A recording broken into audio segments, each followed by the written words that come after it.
আজকের জাতীয় সংসদের চলতি অধিবেশনে সরকারি চাকরিজীবীদের নতুন পে স্কেল বা বেতন কাঠামো নির্ধারণের বিষয়টি এক নজিরবিহীন ও নাটকীয় রূপ ধারণ করেছে।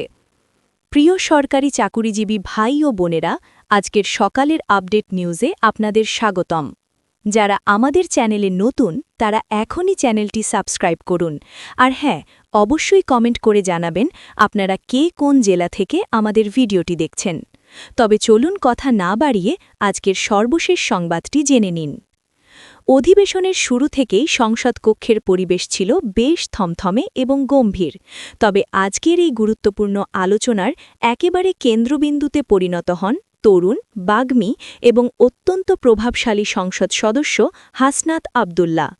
স্পিকারের অনুমতি নিয়ে পয়েন্ট অফ অর্ডারে দাঁড়িয়ে তিনি যখন বর্তমান বেতন কাঠামোর চরম অসারতা এবং নিম্নবিত্ত সরকারি কর্মচারীদের দৈনন্দিন জীবনের অবর্ণনীয় দুরবস্থার কথা অত্যন্ত আবেগপূর্ণ ভাষায় তুলে ধরেন, তখন গোটা সংসদ কক্ষ যেন নিস্তব্ধ হয়ে পড়ে। পিনপতন নীরবতার মধ্যে তার প্রতিটি শব্দ যেন লাখো কর্মচারীর না বলা কথার প্রতিধ্বনি হিসেবে বেজে ওঠে। হাসনাত আবদুল্লাহ তার সুদীর্ঘ ও অতিমাত্রায় তেজস্বী বক্তব্যে বর্তমান বাজার ব্যবস্থার ভয়াবহ ঊর্ধ্বগতির সাথে বিদ্যমান পুরনো পে স্কেলের আকাশ-পাতাল অসামঞ্জস্যতাকে চোখে আঙুল দিয়ে তুলে ধরেন। তিনি অত্যন্ত সুনিপুণভাবে সরকারের নীতি নির্ধারকদের তীব্র ও গঠনমূলক সমালোচনা করেন। তিনি সংসদকে সাফ জানিয়ে দেন যে ২০১৫ সালের প্রণীত পুরনো পে স্কেল দিয়ে ২০২৬ সালের এই আকাশচুম্বী দ্রব্যমূল্যের ভয়াবহ বাজারে টিকে থাকা সাধারণ কর্মচারীদের পক্ষে কোনোভাবেই আর সম্ভব নয়। তার এই আবেগময় ও বাস্তবসম্মত বক্তব্যের সময় সংসদের পেছনের সারির অসংখ্য সংসদ সদস্যকে বারবার টেবিল চাপড়ে তাকে স্বতঃস্ফূর্ত সমর্থন দিতে দেখা যায়, যা এই পুরো বিষয়টির গুরুত্ব এবং প্রয়োজনীয়তাকে এক ধাক্কায় আরও বহুগুণ বাড়িয়ে তোলে। তরুণ এই সংসদ সদস্য তার তীব্র হুঙ্কারে বলেন যে প্রজাতন্ত্রের একজন সাধারণ পিয়ন থেকে শুরু করে উচ্চপদস্থ কর্মকর্তা পর্যন্ত সবাই আজ দ্রব্যমূল্যের এই নির্মম জাতাকলে পিষ্ট হচ্ছেন। তিনি স্পিকারের মাধ্যমে সরাসরি প্রশ্ন তোলেন যে বাজারে যখন চাল, ডাল, তেল, লবণ, পেঁয়াজ থেকে শুরু করে প্রতিটি নিত্য প্রয়োজনীয় পণ্যের দাম গত কয়েক বছরে দ্বিগুণ বা তিনগুণ পর্যন্ত বেড়ে গেছে, তখন সরকারি কর্মচারীদের বেতন কেন এখনও স্থবির হয়ে আছে? এটি কোন ধরনের অর্থনৈতিক ন্যায় বিচার? তিনি অত্যন্ত সাহসের সাথে অভিযোগ করেন, জীবনযাত্রার ব্যয়ের সাথে তাল মিলিয়ে বেতন না বাড়ায় রাষ্ট্রের সৎ কর্মচারীরা আজ পরিবার পরিজন নিয়ে মানবেতর জীবনযাপন করতে বাধ্য হচ্ছেন। সন্তানদের ভালো স্কুলে পড়ানো বা অসুস্থ হলে উন্নত চিকিৎসা নেওয়া তাদের জন্য এখন বিলাসিতায় পরিণত হয়েছে। এর ফলে বাধ্য হয়ে অনেকেই তাদের নীতি বিসর্জন দিয়ে দুর্নীতির দিকে ঝুঁকছেন, যা রাষ্ট্রের সামগ্রিক প্রশাসনিক কাঠামো এবং সুশাসনের জন্য এক অশনি সংকেত বলে তিনি মন্তব্য করেন। তরুণ এই সংসদ সদস্য অত্যন্ত কড়া ও দ্ব্যর্থহীন ভাষায় বলেন, যদি অতি দ্রুত একটি নতুন ও স্বাধীন পে কমিশন গঠন করে বৈষম্যহীন ও সময় উপযোগী বেতন কাঠামো ঘোষণা করা না হয়, তাহলে অচিরেই বাংলাদেশ সচিবালয় থেকে শুরু করে দেশের একেবারে প্রত্যন্ত তৃণমূল পর্যায়ের প্রতিটি সরকারি অফিসগুলোতে চরম অসন্তোষ ও অস্থিরতে নেমে আসতে পারে। তিনি সরকারকে কঠোর হুঁশিয়ারি দিয়ে স্মরণ করিয়ে দেন যে লাখ লাখ কর্মচারীর পেটে ক্ষুধা এবং মনে ক্ষোভ রেখে কখনোই একটি আধুনিক ও স্মার্ট বাংলাদেশ গড়া সম্ভব নয়। কর্মচারীদের এই অত্যন্ত যৌক্তিক ও ন্যায্য দাবি আদায়ে তিনি প্রয়োজনে রাজপথ থেকে শুরু করে সংসদের ভেতরে সর্বত্র সোচ্চার থাকবেন বলে দৃঢ় প্রত্যয় ব্যক্ত করেন।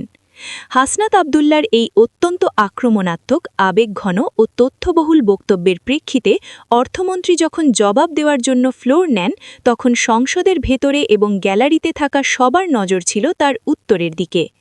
অর্থমন্ত্রী তার অত্যন্ত গোছানো ও দীর্ঘ বক্তব্যে দেশের বর্তমান সামষ্টিক অর্থনৈতিক পরিস্থিতির একটি বিশদ ও তুলনামূলক চিত্র সবার সামনে তুলে ধরেন। তিনি প্রথমেই তরুণ সংসদ সদস্য হাসনাত আবদুল্লার এই জনগুরুত্বপূর্ণ উদ্বেগ এবং কর্মচারীদের প্রতি তার দরদকে আন্তরিকভাবে সাধুবাদ জানান। অর্থমন্ত্রী অকপটে স্বীকার করে বলেন যে বর্তমান বাজার পরিস্থিতিতে সরকার কর্মচারীদের কষ্ট খুব ভালোভাবেই বুঝতে পারছে এবং এটি কোনোভাবেই এড়িয়ে যাওয়ার বা অস্বীকার করার উপায় নেই। বর্তমান সরকার সব সময় শ্রমজীবী ও চাকরিজীবীদের কল্যাণে কাজ করে এসেছে। তবে অর্থমন্ত্রী অত্যন্ত সতর্কতার সাথে তার যুক্তি দেখান যে অর্থনীতিতে হুট করে কোনো বড় সিদ্ধান্ত নেওয়া যায় না। কোনো পূর্ব পরিকল্পনা ছাড়া হঠাৎ করে বিপুল সংখ্যক কর্মচারীর বেতন বাড়ানো হলে বাজারে রাতারাতি বিপুল পরিমাণ অর্থের সরবরাহ বেড়ে যেতে পারে, যা বর্তমান মূল্যস্ফীতিকে আরও কয়েক গুণ উস্কে দেওয়ার মারাত্মক ঝুঁকি রাখে। তিনি অর্থনীতিবিদ্যার আলোকে ব্যাখ্যা করেন যে সরকার কেবল একটি নির্দিষ্ট গোষ্ঠীর কথা বিচ্ছিন্নভাবে চিন্তা করতে পারে না, বরং দেশের 18 কোটি মানুষের সামগ্রিক অর্থনৈতিক স্থিতিশীলতা এবং ক্রয় ক্ষমতার কথা মাথায় রেখেই সরকারকে অত্যন্ত সতর্কতার সাথে এগোতে হচ্ছে।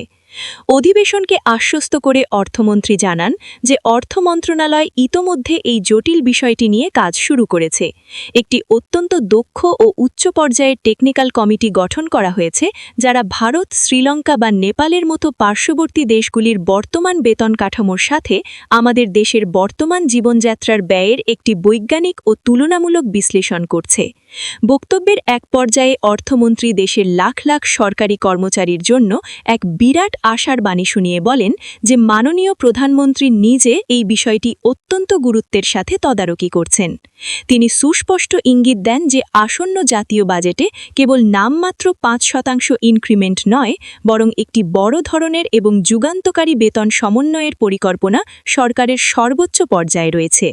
তিনি হাসনাত আবদুল্লার দাবির প্রেক্ষিতে অত্যন্ত বিনয়ের সাথে বলেন যে এটি নিয়ে এই মুহূর্তে রাজপথে নামার বা উদ্বিগ্ন হওয়ার কোনোই প্রয়োজন নেই, কারণ সরকার ইতোমধ্যে একটি আধুনিক ও নতুন পে স্কেলের প্রাথমিক রূপরেখা নিয়ে পুরোদমে কাজ শুরু করেছে, যা খুব শীঘ্রই চূড়ান্ত অনুমোদনের জন্য মন্ত্রিসভায় উত্থাপন করা হবে। অর্থমন্ত্রী আরও বিস্তারিত জানান, নতুন এই কাঠামোতে বৈষম্য দূর করার লক্ষ্যে নিম্ন গ্রেডের কর্মচারীদের সুযোগ সুবিধা বৃদ্ধির দিকে সবচেয়ে বেশি নজর দেওয়া হচ্ছে।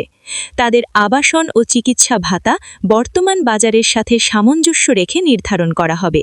তিনি গোটা সংসদকে দৃঢ়ভাবে আশ্বস্ত করেন যে সরকার কোনোভাবেই তার নিজের কর্মচারীদের পিচ দেওয়ালে ঠেকতে দেবে না, বরং খুব স্বল্প সময়ের মধ্যে একটি আনন্দদায়ক ও যুগোপযোগী ঘোষণা আসবে। তবে অর্থমন্ত্রীর এই সুদীর্ঘ ও গঠনমূলক আশ্বাসেও তরুণ সংসদ সদস্য হাসনাত আবদুল্লাহ পুরোপুরি সন্তুষ্ট হতে পারেননি। সংসদ অধিবেশন শেষে সংসদের বাইরের লবিতে অপেক্ষমান অসংখ্য সাংবাদিকদের সাথে আলাপকালে তিনি তার অনড় অবস্থানের কথা পুনর্ব্যক্ত করেন। তিনি ক্ষোভ প্রকাশ করে বলেন, এমন আশ্বাস আমরা গত কয়েক বছরে অনেকবার পেয়েছি। কমিটি গঠন আর পর্যালোচনার নামে শুধু সময় ক্ষেপণ করা হয়েছে। এখন আমাদের কথার ফুলঝড়ি নয়, দরকার দ্রুত বাস্তবায়ন। তিনি জোরালো দাবি করেন, যতক্ষণ পর্যন্ত নতুন পে স্কেল বাস্তবায়নের সরকারি প্রজ্ঞাপন বা গ্যাজেট জারি না হচ্ছে, ততক্ষণ পর্যন্ত সরকারের ওপর এই যৌক্তিক আন্দোলন এবং রাজনৈতিক চাপ সমান তালে অব্যাহত থাকবে।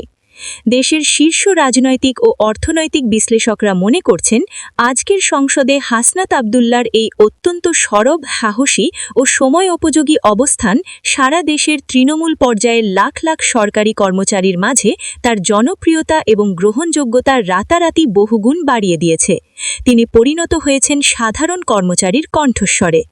অন্যদিকে সরকারের জন্য এই পরিস্থিতি সামাল দেওয়া একটি বড় ধরনের চ্যালেঞ্জ হয়ে দাঁড়িয়েছে, কারণ একদিকে আন্তর্জাতিক বাজারের প্রভাবে সৃষ্ট মূল্যস্ফীতি নিয়ন্ত্রণ করে দেশের সাধারণ মানুষের স্বস্তি ফেরানো, আর অন্যদিকে কয়েক লক্ষ সরকারি কর্মচারীর জীবনমান উন্নয়নে তাদের বিশাল অঙ্কের বেতন বৃদ্ধির চাপ সামলানো। এই দুই অত্যন্ত পরস্পর বিরোধী অবস্থার মধ্যে একটি সঠিক ও স্থায়ী ভারসাম্য রক্ষা করা এখন সরকারের জন্য সবচেয়ে বড় সময়ের দাবি।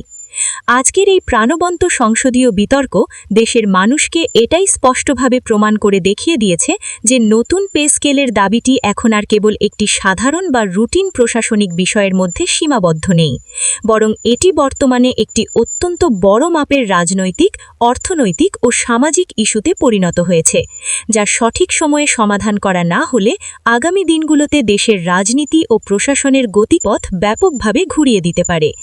এখন সবার অপেক্ষা আগামী বাজেটে অর্থমন্ত্রীর চূড়ান্ত ঘোষণার দিকে। ভিডিওটি খুবই জরুরি, তাই দয়া করে সবার সাথে ভিডিওটি শেয়ার করতে ভুলবেন না, আর নতুন ভিডিও আপডেট পেতে এখনই চ্যানেলটি সাবস্ক্রাইব করুন।